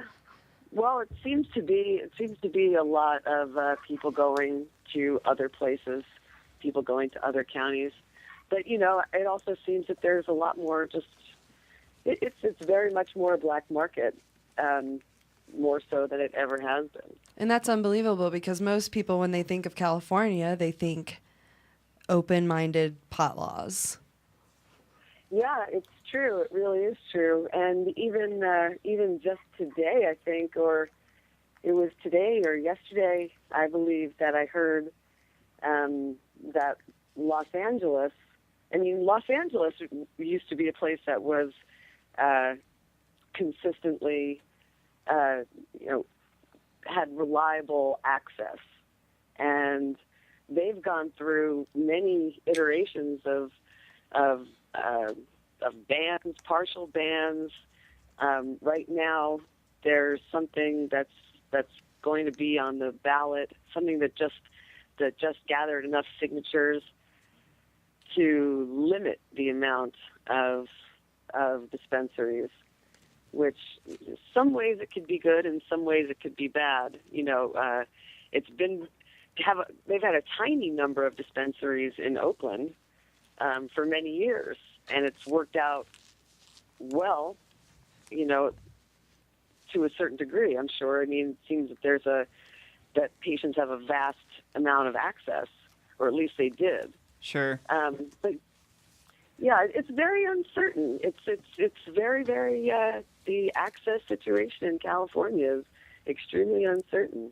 Well, we're gonna real quick, Mara. If you'll stay with us, we're gonna take a short break for commercials. But when we come back, I kind of want, there's a lot of folks. I have friends in San Diego, so I followed your guys' battle there. But I kind of want to hit on that a little more in depth because it was a very interesting. You had the ban, and then it got overturned, and then I don't know what happened. So when we come back, I'd like you to kind of explain to us what happened there, that process. Sure. All right, we'll be right back. We got to pay our sponsors because that's why they're our sponsors. Okay. All right, we'll be right back on Overgrow the Radio. Peace. Dixie Elixirs, the patient's choice for alternative medical marijuana treatment, brings you Dixie Botanicals all-natural topical therapy, including massage oil, pain relief salve, and our newest product, Dixie Botanicals Pain Relief Lotion. This all-natural lotion pairs beautifully with Dixie Botanicals bath salt for a deeply relaxing experience with no psychotropic effect. Like us on Facebook, Dixie Elixirs, or join us at www.dixieelixirs.com. The law offices of Etzen, Maton, and Matz provide criminal defense, medical marijuana defense, and advice about setting up and running medical marijuana centers, optional premises cultivation operations, and infused product manufacturing businesses throughout Colorado. With offices in Denver and Aspen, we can offer assistance throughout the entire state of Colorado. Give us a call at 303-831-8188. That's 303-831-8188. Or visit us online at warrenetzen.com.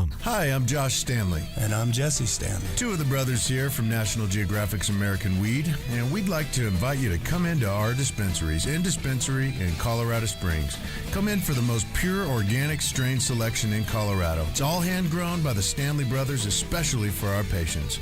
So come in and visit us at our two locations, East Platte and West Colorado. And remember, always be kind to each other. Are you a runner? Are you a runner who supports marijuana legalization? Run on Grass is a group of athletes actively seeking to change our marijuana laws. We speak the truth about cannabis, bringing the message through our feet to new ears. Check out runongrass.com to find out more about us, our events, and how to join up or how to sponsor a runner. If you're in the Denver area, please join us for runs or start a group in your area. Running not your thing? Any sport can do it. On grass. Runongrass.com. If you're in Crested Butte, Colorado, January 9th, please stop by the Aldo at 215 Elk Avenue and listen to Nappy Roots and Just Over Broke perform. This event is sponsored by Crested Butte Wellness Center, and we are using this opportunity to raise funds for the Cash Hyde Foundation and to promote pediatric brain cancer awareness. You may learn more about this foundation at thecashhydefoundation.com. That's CASHHYDE Foundation.com. New from Dixie Elixirs and Edibles, Metamints, melt-in-your-mouth medicine. Each mint contains approximately 10 milligrams of THC and other cannabinoids. If the mint is allowed to melt in your mouth, uptake is sublingual and therefore faster and more potent than other edibles. Ask for Metamints from Dixie Elixirs at your local medical cannabis center today. We're back here on iCannabisRadio.com with Overgrow the Radio. I'm Holly G, and I'm here with Stickman, and we are chatting with Mara Felsen, Mara Felsen, a San Diego activist, medical cannabis patient, and lawyer. She wears many hats. Many hats. How are you? I'm good, very good. Yeah, thanks for joining us. And I know we've been chatting a little bit about what you're doing for San Diego and some of the patients down there. So let's talk San Diego. Yeah. Like I was saying, you guys, they banned dispensaries there a couple of years back, and I know there was a drive there. And, the last I really followed of it, you guys had overturned that ban. So what happened after that? Well, then there was, it wasn't exactly a ban. There were regulations that were put in place that were so stringent that people argued that it was tantamount to a ban, because there were so few places that would be able to qualify, and one dispensary was able to be licensed, and it became licensed, and it was the only legal dispensary in the entire county.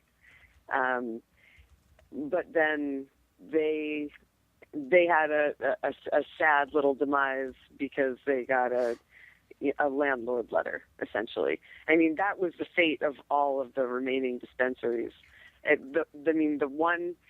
was one that was actually legally permitted, and that got a landlord letter, and they shut down.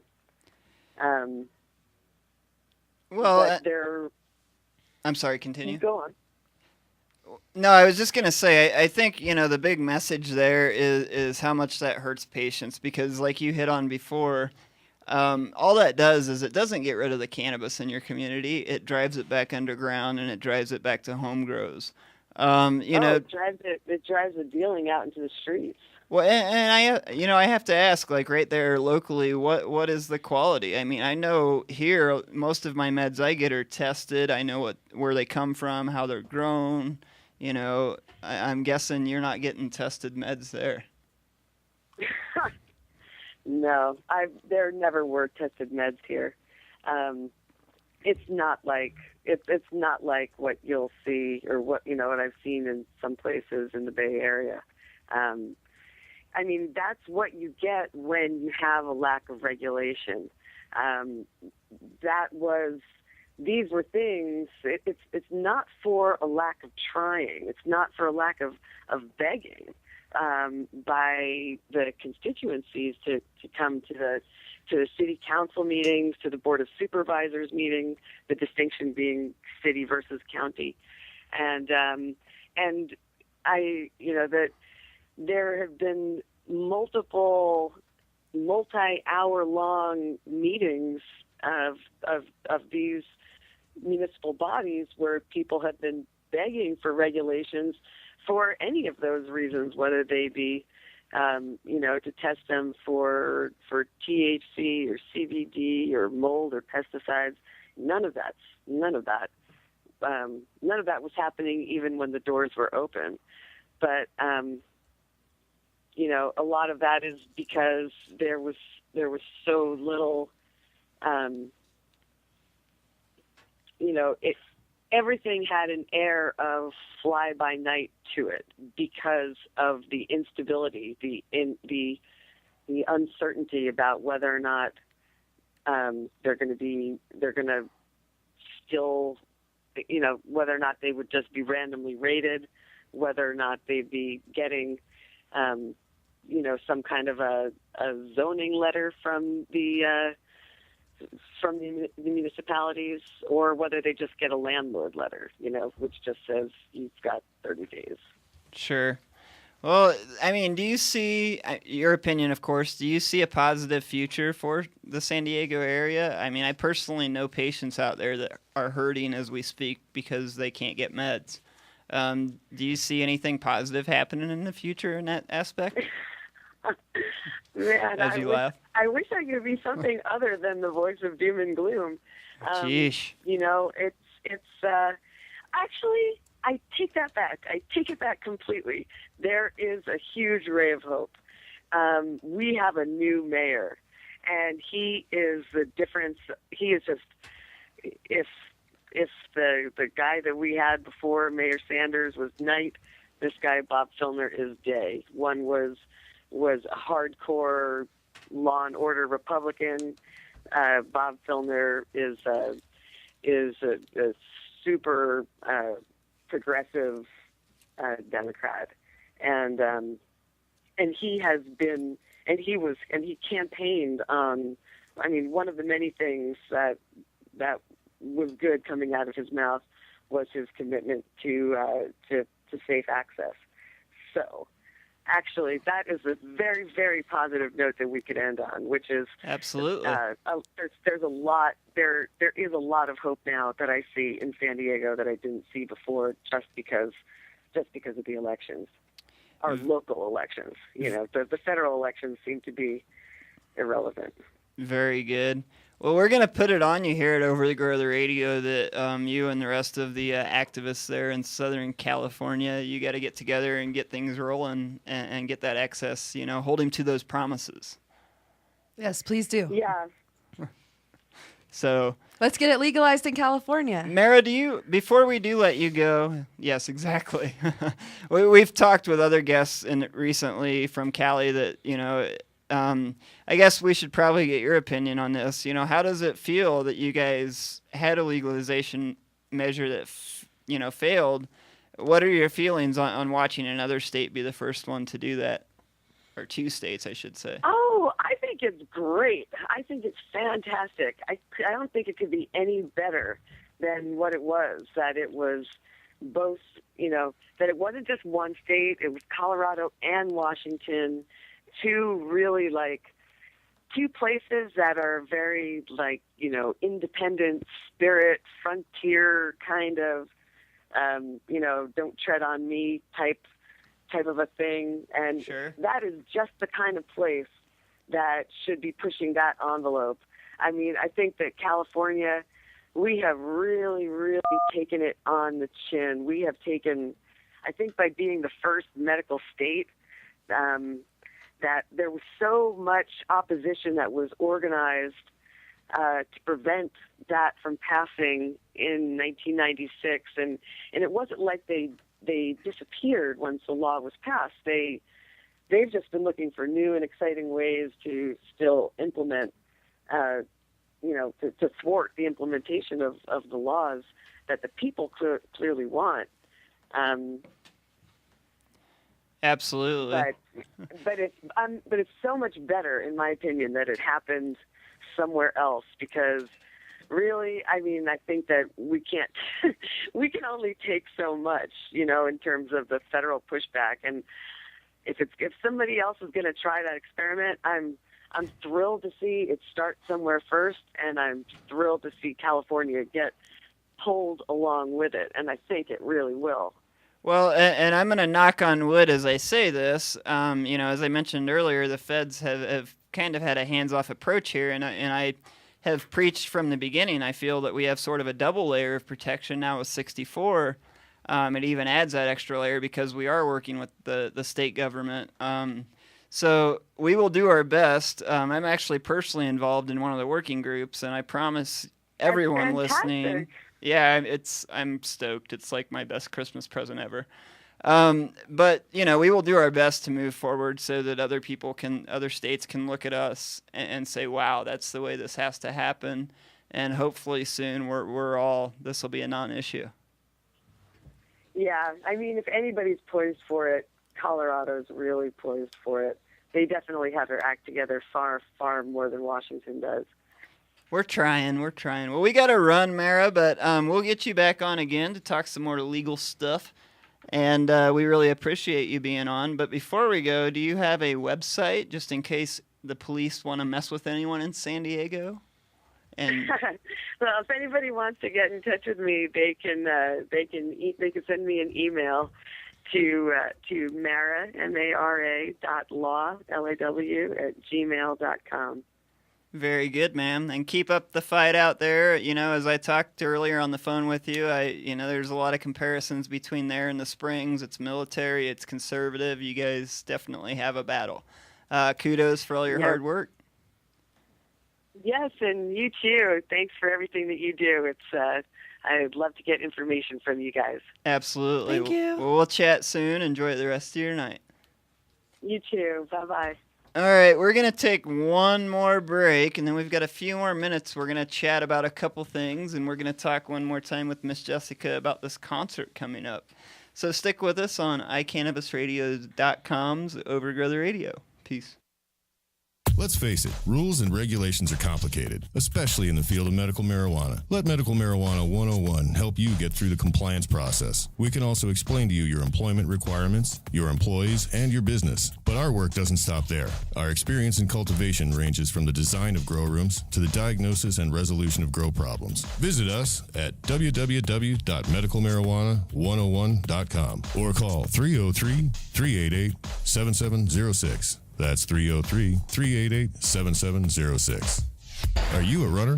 Are you a runner who supports marijuana legalization?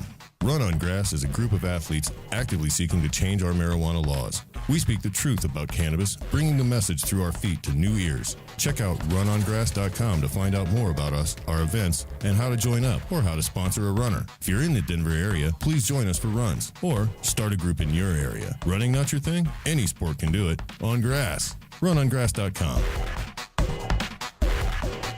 We Grow Colorado, the premier medical marijuana dispensary in Colorado Springs, is proud to be a part of the medical marijuana community. We Grow Colorado works hard to make every patient feel comfortable and informed.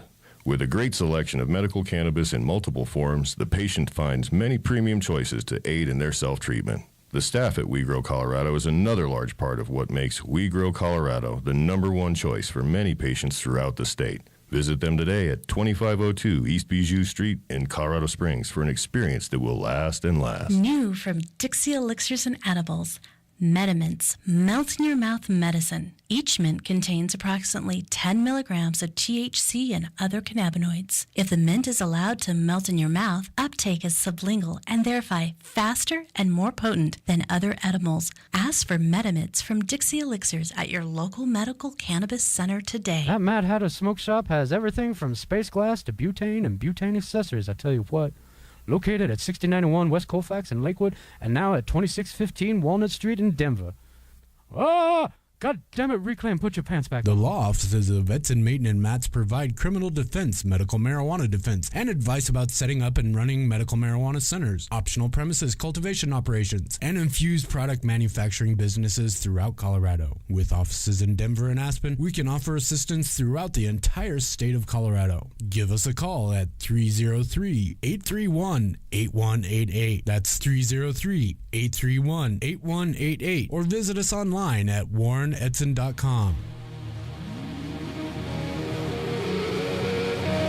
Overgrow the Radio. And you can hear us live on iCannabisRadio.com. You can also chat with us and see us on video. You can see what we look like. We don't just have a radio voice, we have a radio face. And before we go to Jessica, I'm going to jump in because I forgot important stuff tonight. Uh-oh. I forgot to talk about all of our sponsors, as you've heard the commercials throughout the night. We love them all. Thank you, sponsors. Yay, without you, we wouldn't be on the air. Of course, Crested Butte Wellness Center. Do you like that stumble? And Craig Apothecary. Thank you. Yeah. I have a hard time with that word. It's one of those. Dixie Elixir, of course. I believe they'll be in the next week or two. We'll see what they're up to for the new year. And in dispensary, I'm going to be in to see those guys tomorrow. It's time to go for a visit and say hi. Independent Records, everyone knows who that is. Green Monster Glass. So thanks, guys. Thank you. Again, we can't do it without you. And I want to make a couple announcements real quick. It looks like we're going to have a new show starting this month. Jennifer from Can Labs.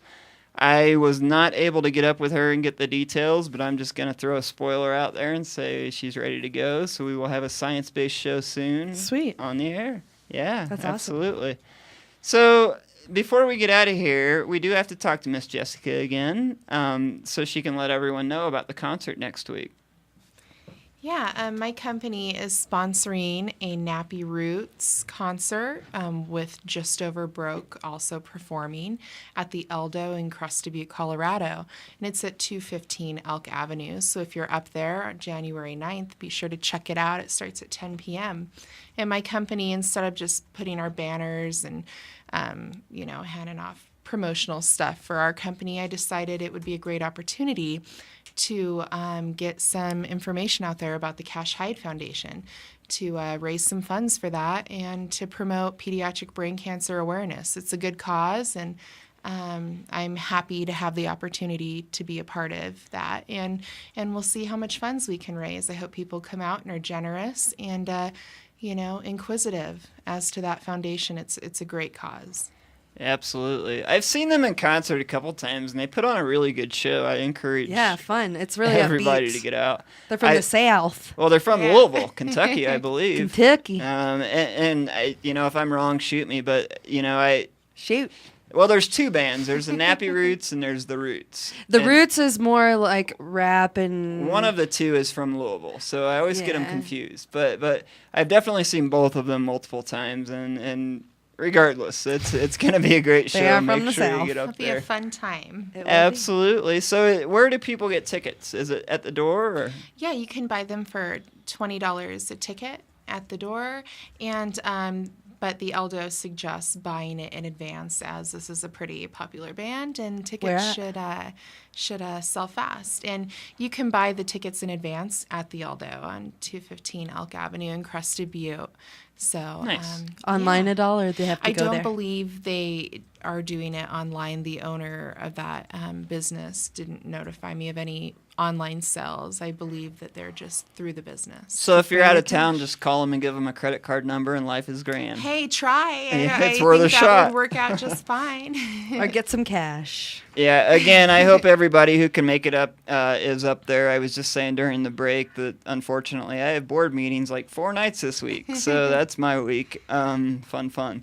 But thank you for all you're doing with Cashy and his family, and we're going to do a lot more. So. Awesome. I'm grateful for the opportunity, and it's something I feel passionate about. So. Absolutely. Well, and I have to thank you again for being our newest sponsor. As we said during the break, without sponsors, we don't get to make radio. Sam doesn't get his paycheck. So before we go, I always kind of end with a little, I don't know, my word of wisdom or lack thereof, if you will. But I'm going to throw it to my co-host first because it's the new year. I sat at home because I'm lame, and that was my New Year's Eve, and I was okay with that. I think for me it was a fitting ending because 2012 was so busy that it was just nice just to decompress and rejuvenate. So first off, what'd you do with your new year, and did you make any resolutions for the new year? Well, for the new year, I actually ended up working. I by night am a fire dancer, and so I did a fire show at a private club at a private party, and it was really fun. It was mostly older couples and kind of an interesting place, so got to do a little fire to bring in the new year and see a lot of friends after that. But my New Year's resolution is definitely to try growing a hemp plant.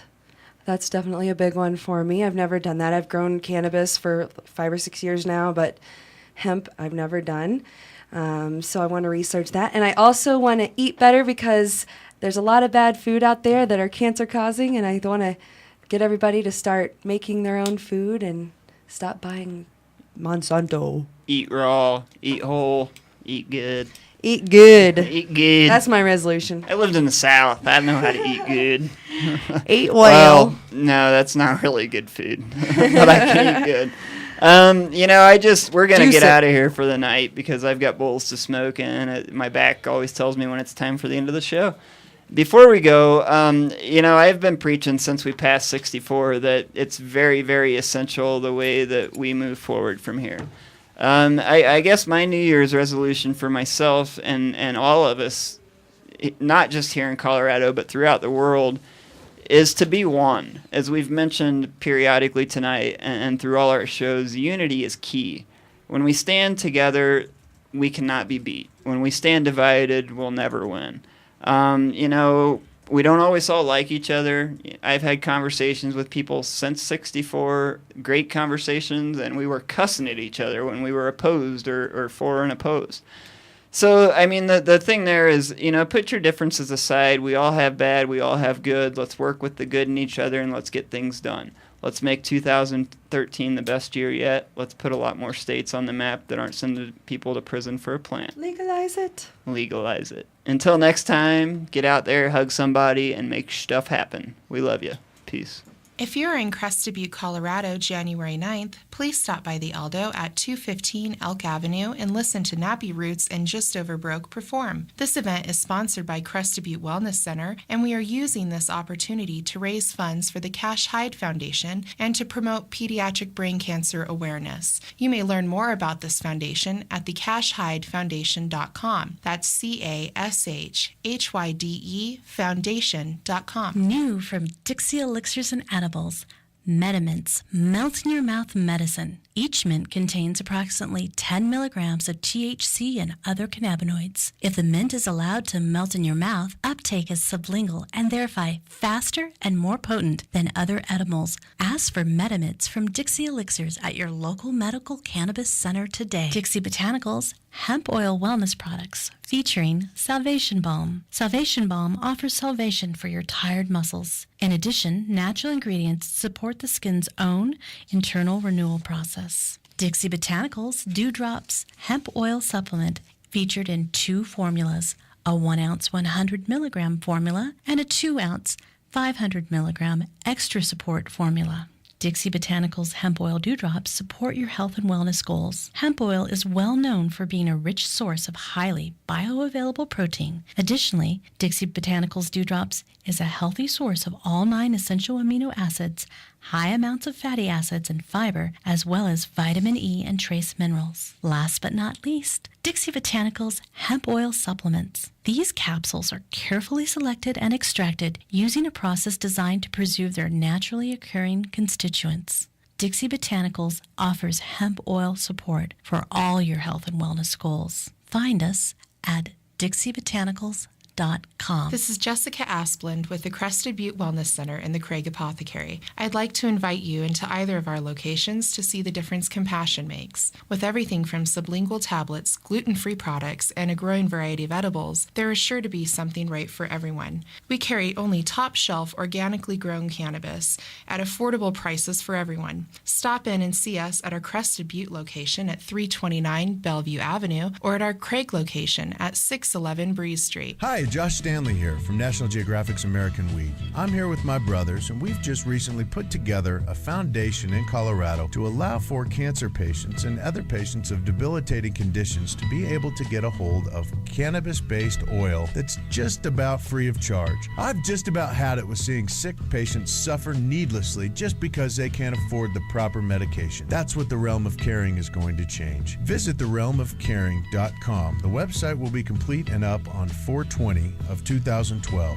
But until then, please contact any of us Stanley Brothers directly through email. You can get us at gratefuljosh@hotmail.com. Now come on, Colorado. We need to take care of each other. Join the Realm. That's realmofcaring.com. Thank you so much. The law offices of Edson, Mayton, and Matz provide criminal defense, medical marijuana defense, and advice about setting up and running medical marijuana centers, optional premises cultivation operations, and infused product manufacturing businesses throughout Colorado. With offices in Denver and Aspen, we can offer assistance throughout the entire state of Colorado. Give us a call at 303-831-8188. That's 303-831-8188. Or visit us online at warrenedson.com.